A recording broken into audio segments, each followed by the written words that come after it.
Hi and welcome back to Love English. I'm Leila and today we've got a rather different lesson looking at idioms. Now, we don't normally jump on trends, on things that are happening in the news, unless we think they are of particular importance and relevance to our audience. Today I want to share 10 British idioms, but these idioms are specifically looking at ways to help you express how you are feeling at this bizarre, crazy time that we are all going through. Now, the coronavirus is affecting our lives dramatically across the globe, and many countries, including Italy, Spain, France, and now the UK, are going into lockdown. Now, during this period, even the strongest of us are going to be feeling frustrated, stressed, anxious, bored being in lockdown. And I think it's particularly important that we do share these feelings with each other, whether that's on social media, a text, on the phone with your mum, your nan, your best friend. You need to be talking now more than ever. And we have to realize that the coronavirus is not just an attack on our physical health, but also on our mental health. And now more than ever, communication is vital. So today I'm going to share with you 10 idioms. 10 idioms to help you express feeling bored in isolation, feeling stressed just thinking about what's going on in the world, and even relaxed. Because at the end of the day, taking time to relax, to forget even just for a moment the stresses that are going on outside is really going to help you balance your mental health. We are all feeling the pressure right now. But what we want to be able to do is cope with that pressure, manage our fears and anxieties, and this is really going to help us work together to combat the coronavirus. So here we go, 10 idiomatic expressions to express stress, boredom, and even relaxation.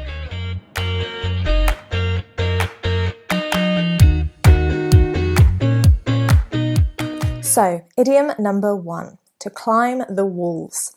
Remember, idioms are not literal. You don't need to be climbing the walls, and unless you're Spider-Man, you're going to find that very difficult. But when we're talking about climbing the walls, we're often referring to boredom. I am climbing the walls at the moment. I do not know what to do with myself. It can also be referring to frustration. I really don't know how to help her. I'm climbing the walls at the moment. So when you talk about climbing the walls, it is referring to a very unpleasant, unsettling, horrible feeling looking at worry or, of course, boredom. So for those of you who have already been in self-isolation for a little while, I imagine you are climbing the walls, or perhaps you've developed a fantastic way to avoid climbing the walls. What are you doing to reduce your boredom and your anxiety of being stuck at home? Do comment below and share some of your tips. Number 2, to twiddle your thumbs. These are your thumbs. Twiddling is kind of like this.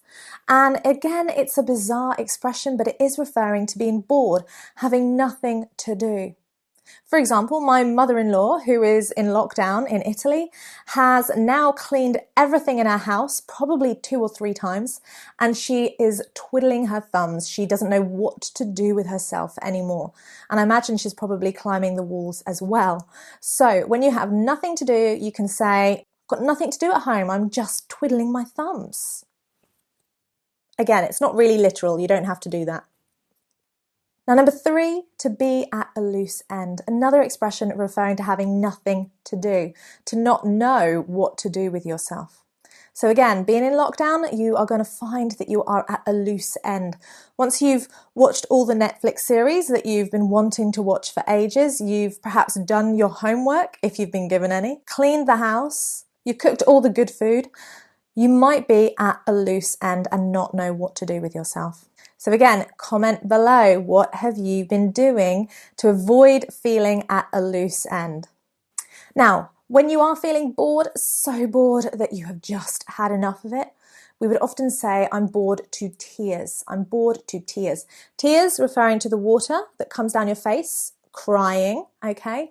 You can also say bored to death. So you're so bored that you feel like crying. I am bored to tears. I do not know what to do staying at home like this. Now, of course, this is also a very stressful time.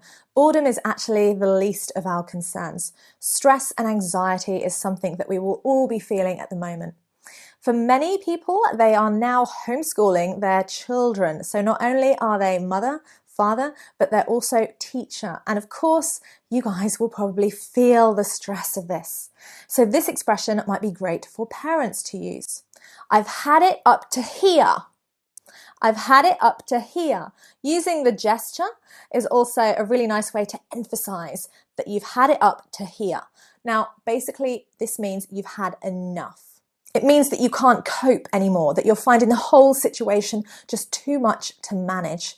So if your children have been screaming, not listening to you, complaining, not wanting to do their work, you can really just lose your temper and say, guys, I've had it up to here with you.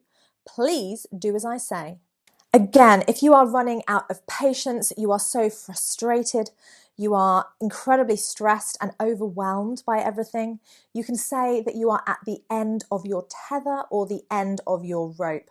Basically, you have run out of patience. You have none left. So I am at the end of my tether looking after the kids 24 hours a day, 7 days a week. Wish the schools would open again. Or I am at the end of my tether working online. I really just need a little bit of human contact and a coffee with my colleague. So at the end of your tether or at the end of your rope, it's the same thing. Basically, running out of patience. Number 7, to be at your wits' end. To be at your wits' end. Again, this is talking about your mental capacity, your capabilities, the limits of your mental resources. So many of us are feeling at our wits' end. We do not know what or how to manage this situation. And in fact, really the best thing we can do is to stay home in self-isolation and be very grateful that we have so many amazing doctors, nurses, and scientists working hard to control the situation and make life safer for us. So to be at your wits' end is to be at the point of mental exhaustion, to not know what to do anymore, to be so stressed and overwhelmed with something that you've just had enough. I am at my wits' end with this whole situation. Number 8, a great expression to talk about being stressed, and maybe it's similar in your country. To tear or pull, okay, you don't literally want to do it, I'm just giving it a light tug, to pull your hair out, okay? So you are so stressed. Has anyone done this before? Oh, you're so stressed, you're nearly pulling your hair out and making a nice mess of it at the same time. So to tear your hair out.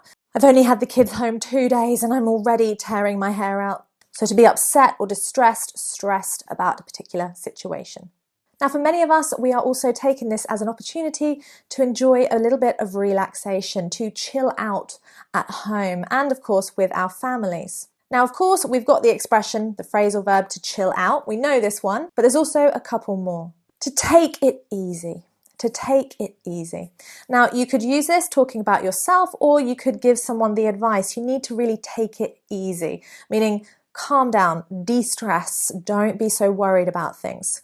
Again, easier said than done at this point in time, but it is also really important that we do take time to take it easy, to unwind, to watch a film that we enjoy, to read a book that we've wanted to for a long time, or to simply play games with our children. So we need to take it easy. And finally, number 10, to put your feet up. Again, not something that probably most of us are feeling like we want to do at the moment, but it's an important thing to do to just maintain good mental health. So why don't you put your feet up and read a book, put your feet up and watch some Netflix, put your feet up and just sit down and have a chat with someone on the phone. Take some time to relax and unwind during this very uncertain and stressful period, and to take care of yourself. By looking after your mental health, you'll also be looking after other people's, and you'll be able to be a stronger support to them. So I'm going to end this lesson by asking you to comment below and tell me how you are feeling at the moment. I'm going to make a point of responding to every single one of your comments. It is so important that we share how we feel and we get the support we need at this time. So do reach out, not just to me, but to your friends and family, and of course colleagues as well, who are going through exactly the same thing as you. We are in this all together and we will get through it, but we want to come out of it stronger and closer than ever before. So take care, and you can be expecting a lot more lessons from Sabrah and I over the coming weeks, maybe months, just to give you a little bit of extra support. So do comment below and let us know if you're in lockdown, if you're in self-isolation, what kind of lessons would you like us to provide you with? More grammar, more idioms, more phrasal verbs, more top tips on studying on your own. We're here to help and support you, and we hope you'll do the same for us. Take care, guys, and look after yourselves.